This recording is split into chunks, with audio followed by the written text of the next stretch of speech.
Today, women in general are more likely to do housework than men, cooking and cleaning. But why is that? Is it because women are born with a cooking gene, or because over the years they have been socialized to see cooking as their role? Then I remember that the majority of famous cooks in the world who are given the fancy title of chef are men. I wrote the following message. Dear friends, I'm putting together a presentation for one of my PhD courses. I'm collecting women voices describing the beginning of their relationship with food and cooking. Would you like to share your story with me? Christina, 39, mindfulness instructor. I started cooking helping my mom with the domestic work. On weekends, we would stay together with my parents, and I watched them work on our ranch. There, we had many fruit trees, and my mother prepared jams for the whole year.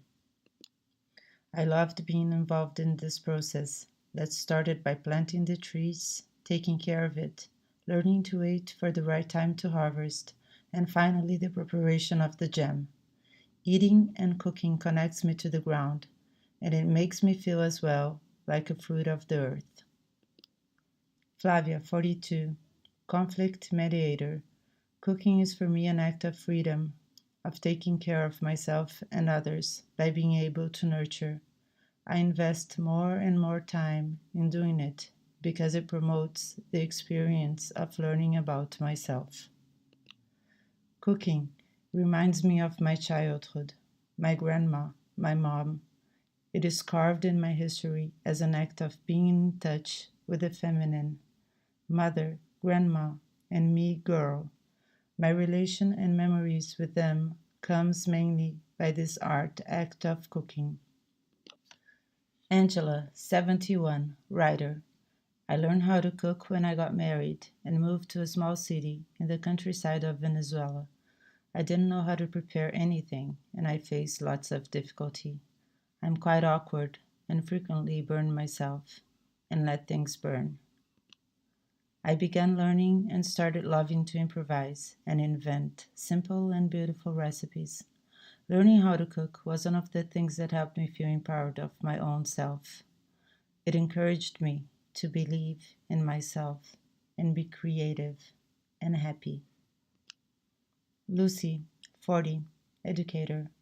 I love cooking. I started cooking very late because my dad thought that I should spend time with my books rather than cooking. After my high school, my auntie taught me how to cook. She told me that you can be a professor, but if you don't know how to cook, no man will marry you. That was the basis for which I really engulfed myself in cooking, and I realized cooking brings me closer to people. I love to get people to my house, prepare food for them, to sit and eat. And as they ate, we were able to socialize, to get to know them, network, and learn a lot of things from people. Danielle, 38, psychologist. The kitchen and the stories around the kitchen have always accompanied me throughout my life.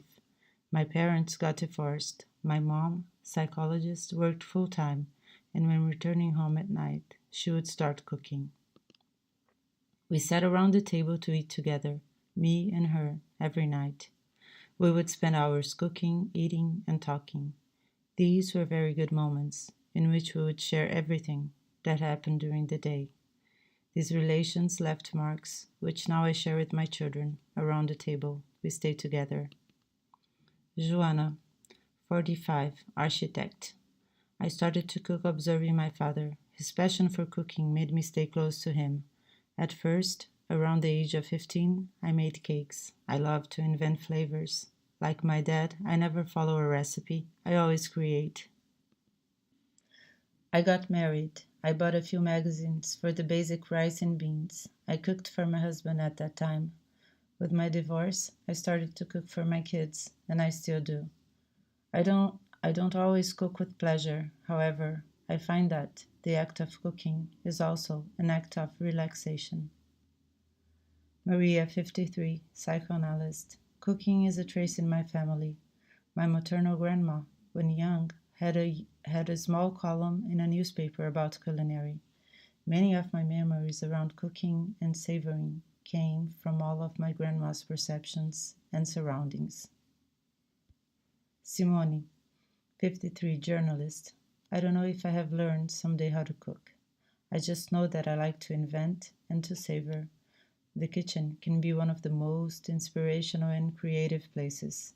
This is maybe the reason why I approached myself to culinary, because it allows mixtures, experiences, and novelties. I think the first reunions around the table were in my grandma's house. She made typical dinners with Jewish food. The whole house smelled like fried onions. Unforgettable. I love to see my friends and my sons savoring something that I have prepared. Paula, 44, public worker. The learning how to cook is connected with observing the women in my family. I'm not sure if the relationship they share with cooking has to do with social order or personal interest or the simple desire to serve. My grandmother and the wood firing stove, the onions, the tomato, details that are fixed by sight and smell. I noticed that the kitchen and cooking gave space to privacy. It was an act of trust, of proximity, a place to share confidences, and essentially it was feminine. They got together to cook for us. In this way, it was not formally taught, but learned.